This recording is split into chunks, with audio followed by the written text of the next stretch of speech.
Good morning. പ്രഭാത വാർത്തയിലേക്ക് എല്ലാ പ്രേക്ഷകർക്കും സ്വാഗതം. ഞാൻ പ്രജിൻസി കണ്ണൻ. ഇന്ന് മാർച്ച് 15 വെള്ളിയാഴ്ചയാണ്. മലയാള മാസം മീനം 2. വാർത്തകളിലേക്ക് വിശദമായി. രാജ്യത്ത് പെട്രോൾ ഡീസൽ വില കുറച്ചു. ലിറ്ററിന് 2 രൂപ വീതമാണ് കുറച്ചത്. പുതുക്കിയ നിരക്ക് രാവിലെ 6 മണിക്ക് നിലവിൽ വന്നു. ലോക്സഭാ തെരഞ്ഞെടുപ്പ് അടുത്തിരിക്കെയാണ് ഇന്ധനത്തിന് വില കുറച്ചത്.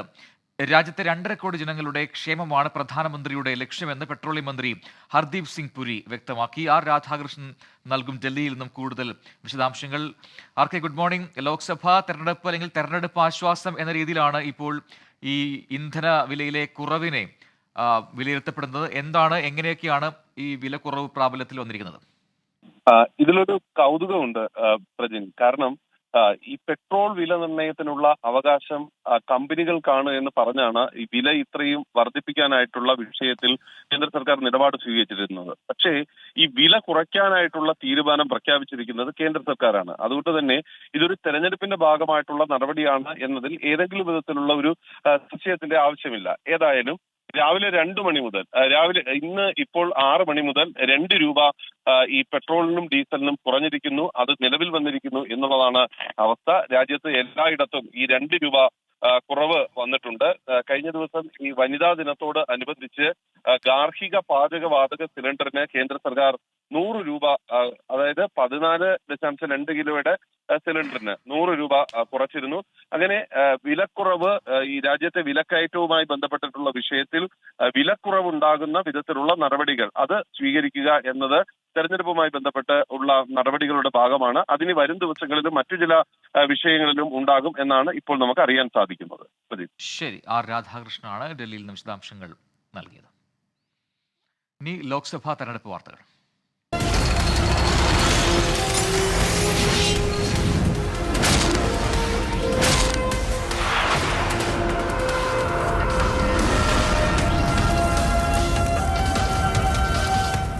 Co-sponsored by Durashine Roof and Wall Sheets, ഒരു ടാറ്റ ബ്ലൂസ്കോപ്പ് സ്റ്റീൽ ഉൽപ്പന്നം. ലോക്സഭാ തെരഞ്ഞെടുപ്പ് പ്രചാരണത്തിനായി പ്രധാനമന്ത്രി നരേന്ദ്രമോദി ഇന്ന് കേരളത്തിലെത്തും. പത്തനംതിട്ടയിലാണ് നരേന്ദ്രമോദി പങ്കെടുക്കുന്ന പരിപാടി. ഉച്ചയ്ക്ക് 1 മണിയോടെ പ്രമാടം ഇൻഡോർ സ്റ്റേഡിയത്തിൽ ഹെലികോപ്റ്ററിൽ പ്രധാനമന്ത്രി എത്തും. തുടർന്ന് അനിൽ ആന്റണിയുടെ തെരഞ്ഞെടുപ്പ് റാലി ഉദ്ഘാടനം ചെയ്യും. 2:30 ഹെലികോപ്റ്ററിൽ കൊച്ചിയിലേക്ക് പോകും. കൊച്ചിയിൽ നിന്ന് വിമാനമാർഗം തെലങ്കാനയിലേക്ക് തിരിക്കും. ശ്രീകുമാരൻ നൽകും കൂടുതൽ വിവരങ്ങൾ പത്തനംതിട്ടയിൽ നിന്നും. ശ്രീത്ത്, പ്രധാനമന്ത്രി കേരളത്തിലേക്ക് എത്തുന്ന ഒരിക്കൽ കൂടി ഇത്തവണത്തെ വരവ് പൂർണ്ണമായും പ്രചാരണത്തിനായി മാത്രമാണ്. അതോടുകൂടി BJPയുടെ സംസ്ഥാനത്തെ പ്രചാരണത്തിന് കൂടുതൽ ശക്തി കൈവരും എന്ന് പാർട്ടി വൃത്തങ്ങൾ പ്രതീക്ഷിക്കുന്നുണ്ട്. എന്താണ്, എങ്ങനെയൊക്കെയാണ് ഇന്നത്തെ പരിപാടികൾ അവിടെ?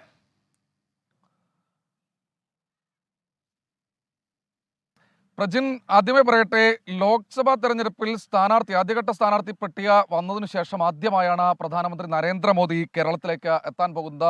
എനിക്ക് കാണുന്ന ഈ സ്റ്റേജിലാണ് ഇപ്പോൾ നമ്മൾ നിൽക്കുന്നത്. ജില്ലാ സ്റ്റേഡിയത്തിൽ, പത്തനംതിട്ട പബ്ലിക് സ്റ്റേഡിയത്തിലാണ് നമ്മൾ ഇപ്പോൾ നിൽക്കുന്നത്. ഈ വേദിയിലേക്കാണ് പ്രധാനമന്ത്രി എത്തുക. എല്ലാവിധ സുരക്ഷകളും ഇവിടെ മുൻകരുതലുകളും ഒരുക്കിയാണ്. പോലീസും അതുപോലെ തന്നെ SPGയും അടക്കം ഒരു സുരക്ഷാ വലയത്തിലാണ് പത്തനംതിട്ട.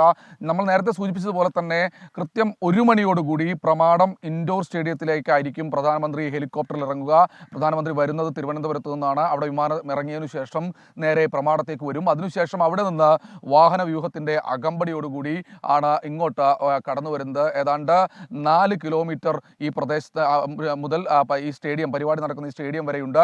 സ്വാഭാവികമായി വലിയ സുരക്ഷാ മേഖലകളൊക്കെ ഒരുക്കിയിട്ടുണ്ട്. ഞാൻ നേരത്തെ സൂചിപ്പിച്ചതുപോലെ ഒരു തെരഞ്ഞെടുപ്പ് മുന്നിൽ കണ്ട്, അല്ലെങ്കിൽ സ്ഥാനാർത്ഥി പട്ടിക വന്നതിന് ശേഷം ആദ്യമായാണ് പ്രധാനമന്ത്രി നരേന്ദ്രമോദി കേരളത്തിലേക്ക് എത്തുന്നത്. നേരത്തെ സൂചിപ്പിച്ചതുപോലെ തന്നെ അനിൽ ആന്റണിയുടെ തെരഞ്ഞെടുപ്പ് പ്രചാരണ പരിപാടിയാണെന്ന് പറയുമ്പോൾ പോലും BJPയുടെ മറ്റു സ്ഥാനാർത്ഥികൾ, അതായത് മാവേലിക്കരയിലെയും BDJSന്റെ സ്ഥാനാർത്ഥി, അതുകൂടാതെ കൊല്ലത്തെ സ്ഥാനാർത്ഥി അടക്കമുള്ള ആളുകൾ ഈ വേദിയിൽ പറയുന്നു. ഒരു പൊളിറ്റിക്കൽ സസ്പെൻസ് ഒരു പക്ഷേ ഇതിലുണ്ടായേക്കാം, ഈ പറയുന്ന പ്രധാനമന്ത്രിയുടെ പരിപാടിയിൽ ഉണ്ടായേക്കാമെന്ന് നമ്മൾ പ്രതീക്ഷിക്കുന്നുണ്ട്. അത് ആരുടെയെങ്കിലും കൂടുമാറ്റമാണോ അല്ലെങ്കിൽ എന്തെങ്കിലും പ്രഖ്യാപനമാണോ എന്നതൊന്നും ഈ ഒരു ഘട്ടത്തിൽ പറയാൻ കഴിയില്ല. കാരണം BJP എല്ലാം സസ്പെൻസായി വെച്ചിരിക്കുകയാണ്. ഏതാണ്ട് 1.5 ലക്ഷത്തോളം ആളുകളെയാണ് പ്രതീക്ഷിക്കുന്നതെന്നാണ് BJP സംസ്ഥാന അധ്യക്ഷൻ K. സുരേന്ദ്രൻ കഴിഞ്ഞ ദിവസം പത്തനംതിട്ടയിൽ വാർത്താ സമ്മേളനം നടത്തിക്കൊണ്ട് പറഞ്ഞത്. ഏതാണ്ട് 1.5 ലക്ഷം എന്ന് പറഞ്ഞാൽ കൊല്ലം, അതുപോലെ തന്നെ കോട്ടയം അടക്കമുള്ള മേഖലകളിൽ നിന്ന് BJPയുടെ പ്രധാനപ്പെട്ട പ്രവർത്തകരും നേതാക്കളും ഒക്കെ തന്നെ ഇങ്ങോട്ട്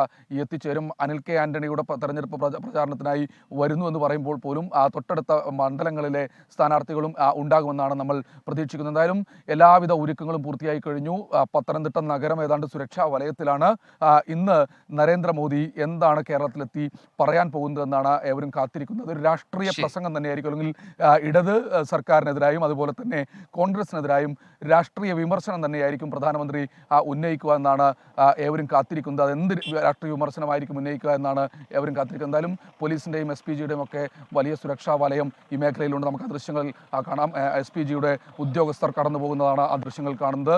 അതുപോലെ തന്നെ കേരളത്തിൻ്റെ പല മേഖലകളിൽ നിന്നും ഡ്യൂട്ടിക്കായി വന്ന പോലീസ് ഉദ്യോഗസ്ഥർ ഒക്കെ തന്നെ ഈ മേഖലയിൽ ഇപ്പോൾ തന്നെ നിലയുറപ്പിച്ചിരിക്കുന്ന കാഴ്ചയാണ്. അതായത് പോലീസിൻ്റെ പൂർണ്ണമായ ഒരു സുരക്ഷ, അതിനപ്പുറത്തേക്ക് SPGയുടെ പൂർണ്ണമായ ഒരു സുരക്ഷ, അങ്ങനെയാണ് ഇത് ക്രമീകരിച്ചിരിക്കുന്നത് എന്നാണ് ഈ ഒരു ഘട്ടത്തിൽ നമ്മൾ മനസ്സിലാക്കുന്നത്. എന്തായാലും ഒരുക്കങ്ങളെല്ലാം തന്നെ പൂർത്തിയായി കഴിഞ്ഞു. കടുത്ത ചൂടാണ്. ആ ചൂടിനെ വകവയ്ക്കാതെ പ്രവർത്തകർ ഇങ്ങോട്ട് വരുമെന്നാണ് നമ്മൾ പ്രതീക്ഷിക്കുന്നത്.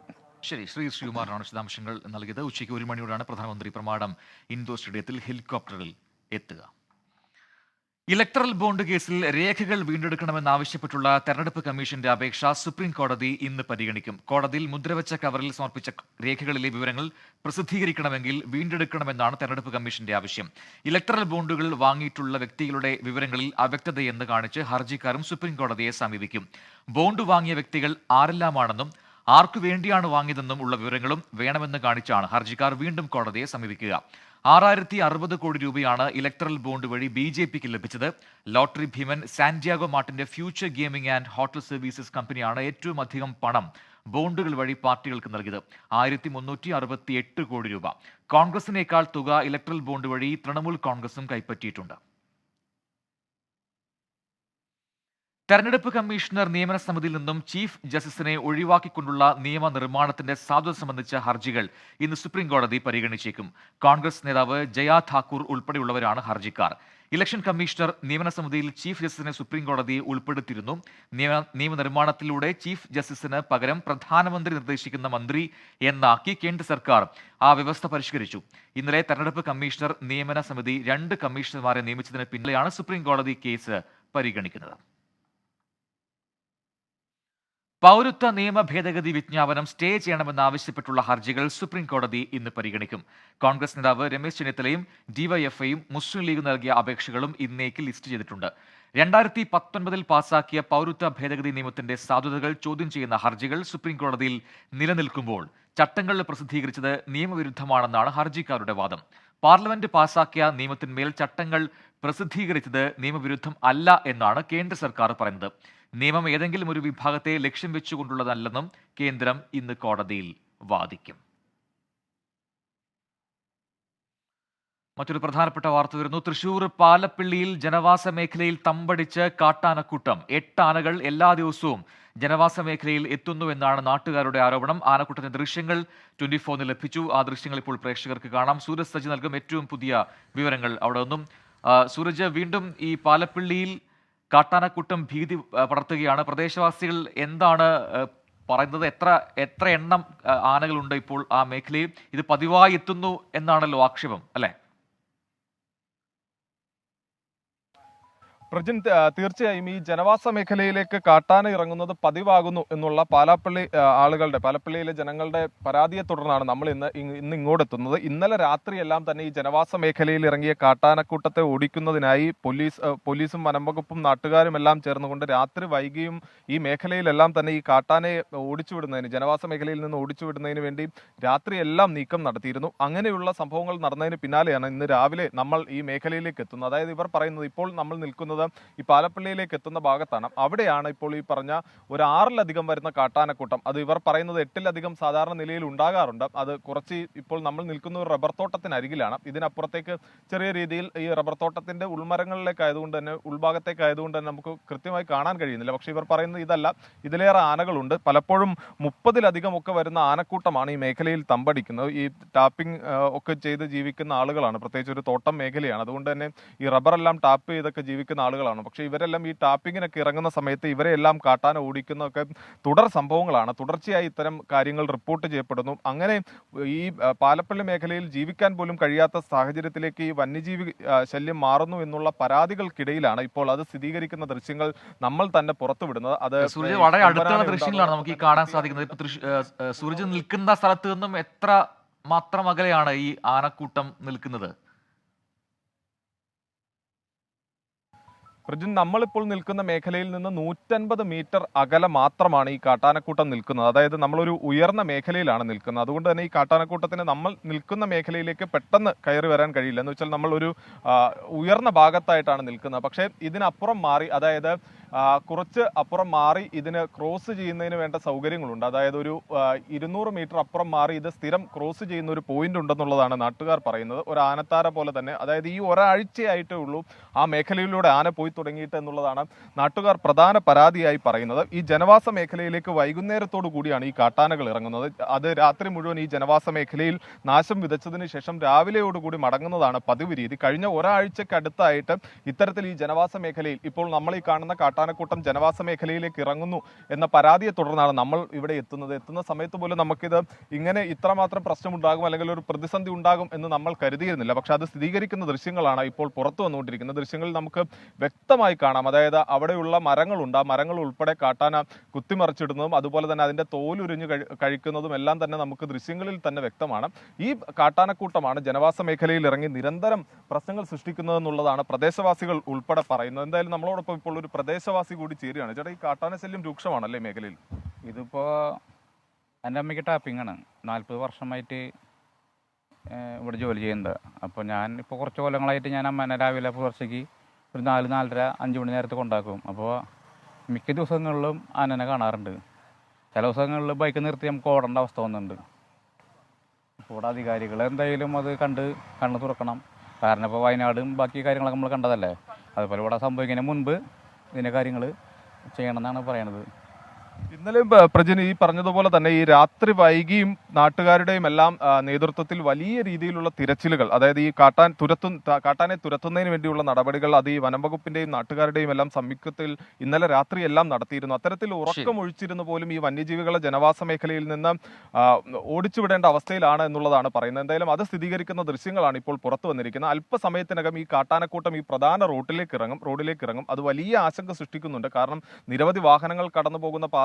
ആ പാതയിലൂടെയാണ് ഈ രാവിലെ നേരത്തെ ഇത് മുറിച്ചു കടക്കുക. എന്തായാലും വലിയ ആശങ്ക പ്രദേശത്ത് നിലനിൽക്കുന്നു. അത് സ്ഥിരീകരിക്കുന്ന ദൃശ്യങ്ങളാണ് നമ്മൾ പുറത്തുവിട്ടിരിക്കുന്നത്. അല്പസമയത്തിനകം ഈ കാട്ടാനക്കൂട്ടം ഇവിടെ നിന്ന് ഈ കാട് കയറും എന്നുള്ളത് തന്നെയാണ് നമുക്ക് മനസ്സിലാക്കാൻ കഴിയുന്നത്. പ്രജിത്ത്, ശരി സൂരജ്, എന്തായാലും പാലപ്പള്ളിയിൽ ഉള്ള തത്സമയ ദൃശ്യങ്ങളാണ് ഇപ്പോൾ പ്രേക്ഷകർ കണ്ടത്. കാട്ടാനക്കൂട്ടം അവിടെ വലിയ ഭീതി പരത്തുന്നു. അല്പസമയത്തിനകം അത് ജനവാസ മേഖലയിൽ കൂടുതൽ അടുത്തേക്ക് എത്താനുള്ള സാധ്യതകളുണ്ട് എന്ന് അവിടുത്തെ പ്രദേശവാസികൾ തന്നെ പറയുന്നുണ്ട്. അധികൃതരുടെ ശ്രദ്ധ എത്രയും പെട്ടെന്ന് ഈ വിഷയത്തിൽ ഉണ്ടാവണമെന്നും അവർ ആവശ്യപ്പെടുന്നുണ്ട്.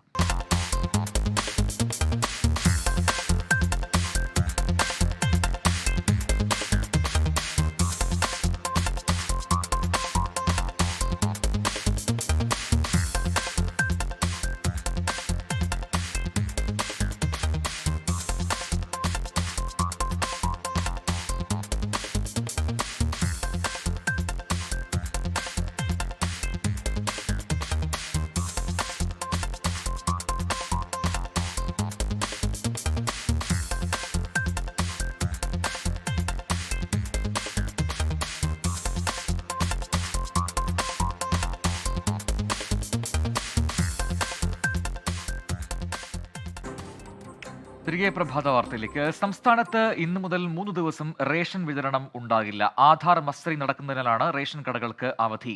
റേഷൻ കാർഡിൽ പേരുള്ള മുഴുവൻ ആളുകളും ഈ ദിവസങ്ങളിൽ പ്രത്യേകം സജ്ജീകരിച്ചിരിക്കുന്ന കേന്ദ്രങ്ങളിലെത്തി ആധാർ അപ്ഡേഷൻ നടത്തണം. രാവിലെ 8 മണി മുതൽ വൈകിട്ട് 7 മണി വരെ ഇടവേളകളില്ലാതെ റേഷൻ കട ഉടമകൾ സജ്ജീകരിച്ചിട്ടുള്ള പ്രത്യേക കേന്ദ്രങ്ങൾ തുറന്ന് പ്രവർത്തിക്കും. കേന്ദ്ര സർക്കാരിന്റെ തീരുമാനമനുസരിച്ച് മാർച്ച് 31 മുൻപ് റേഷൻ ഉപഭോക്താക്കൾ ആധാർ മസ്റ്ററിംഗ് നടത്തിയിരിക്കണം.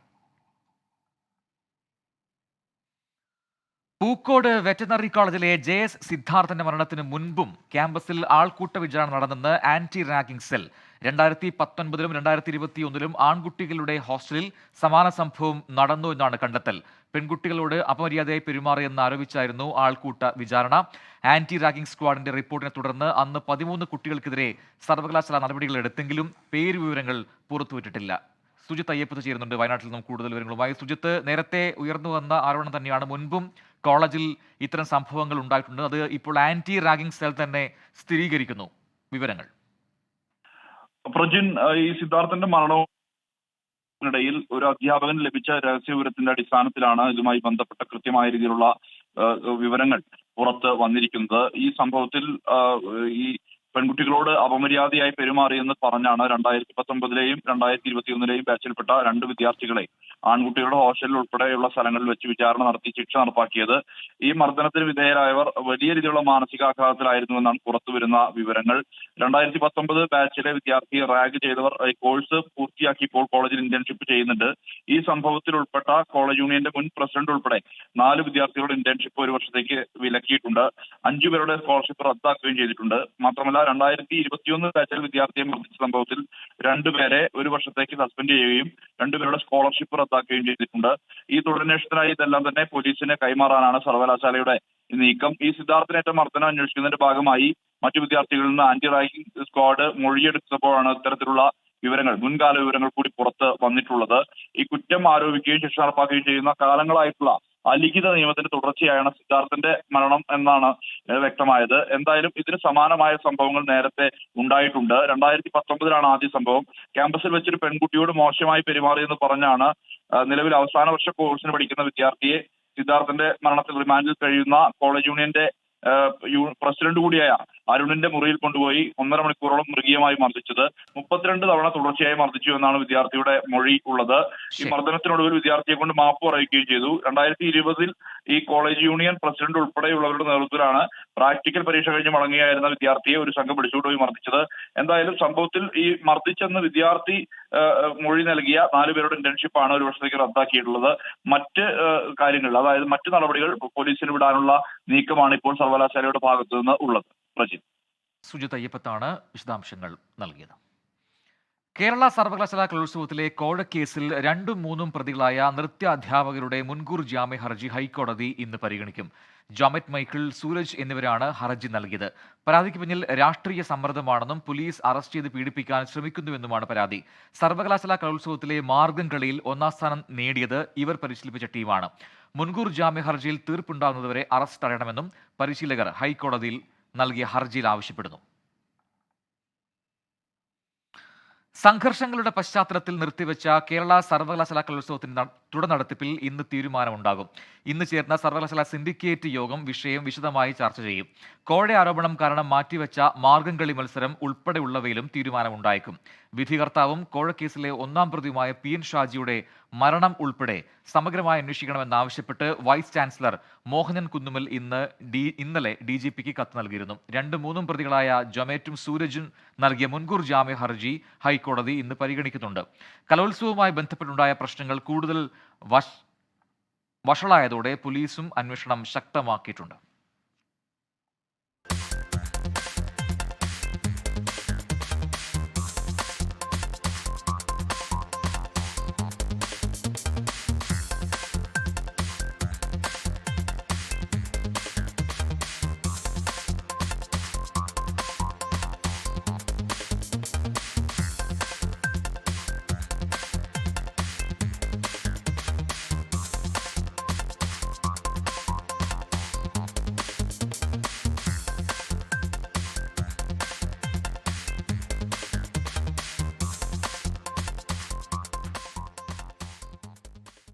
തിരികെ വാർത്തകളിലേക്ക്. വയനാട് മേപ്പാടിയിൽ ഇൻഷുറൻസ് തുക അടക്കാത്തതിന് പോലീസ് പിടിച്ചെടുത്ത ഓട്ടോറിക്ഷ പൊളിച്ചുവിട്ടതിൽ അന്വേഷണം. മൂപ്പൈനാട് മുക്കിൽപീടിക സ്വദേശി NR നാരായണന്റെ പരാതിയിലാണ് വയനാട് അഡീഷണൽ SP അന്വേഷണം തുടങ്ങിയത്. 2018-ലുണ്ടായ സംഭവത്തിൽ മനുഷ്യാവകാശ കമ്മീഷൻ ഇടപെട്ടതോടെയാണ് പോലീസ് അന്വേഷണത്തിന് തയ്യാറായത്. 2018 ഡിസംബറിലാണ് നാരായണന്റെ ഓട്ടോറിക്ഷ പോലീസ് പിടിച്ചെടുത്തത്. ഇൻഷുറൻസ് അടവ് മുടങ്ങിയതായിരുന്നു കാരണം. 1000 രൂപ പിഴയടച്ചു. ഇൻഷുറൻസ് തുക മുഴുവൻ അടച്ചാലേ വണ്ടി വിട്ടുതരൂവെന്ന് പോലീസ് നിലപാടെടുത്തു. 2 മാസത്തിനു ശേഷം നാരായണൻ പിഴയടയ്ക്കാനെത്തിയപ്പോഴാണ് ഓട്ടോ പൊളിച്ച നിലയിൽ കണ്ടത്. പോലീസ് പരിശോധനയ്ക്കിടെ ഞാനൊരു യാത്ര പോവുകയായിരുന്നു. അതിൽ കൈകാട്ടി നിർത്തി പേപ്പർ പരിശോധിച്ചാൽ ഇൻഷൂർ തെറ്റിയിരിക്കുകയായിരുന്നു. അപ്പോൾ വണ്ടി കയറ്റിയിട്ട് ഇൻഷൂറില്ലാതെ വിടാൻ പറ്റില്ല, ഇൻഷൂർ അടച്ചിട്ട് പോയിക്കൊന്ന് പറഞ്ഞു. അപ്പോൾ എൻ്റെ കയ്യിൽ പൈസ ഉണ്ടായില്ല. എന്നാൽ ഒരു പേ അടച്ചിട്ട് 1000 രൂപ പേ അടച്ചിട്ട് കൊണ്ടുപോയിക്കെന്ന് പറഞ്ഞു. അതിൽ 2 ദിവസം ഞാനൊരു കൂലിപ്പണിക്ക് പോയി. എന്നിട്ട് ഒരു 1000 രൂപ കൊണ്ടുപോയി കൊടുത്തപ്പോഴാണ് അവിടുന്ന് വേറൊരു സാർ പറയുന്നത്, നീ ഇൻഷൂർ അടച്ചിട്ട് കൊണ്ടുപോയാൽ മതി, അല്ലാതെ വണ്ടി കൊണ്ടുപോകണ്ട പറഞ്ഞു. കളക്ടർക്കും SP-ക്കും പരാതി നൽകി. നടപടിയൊന്നും ഉണ്ടായില്ല. ഒടുവിൽ മനുഷ്യാവകാശ കമ്മീഷൻ ഉത്തരവിനെ തുടർന്നാണ് പോലീസ് അന്വേഷണം തുടങ്ങിയത്. അഡീഷണൽ SP വിനോദ് പിള്ള നാരായണന്റെ മൊഴിയെടുത്തു.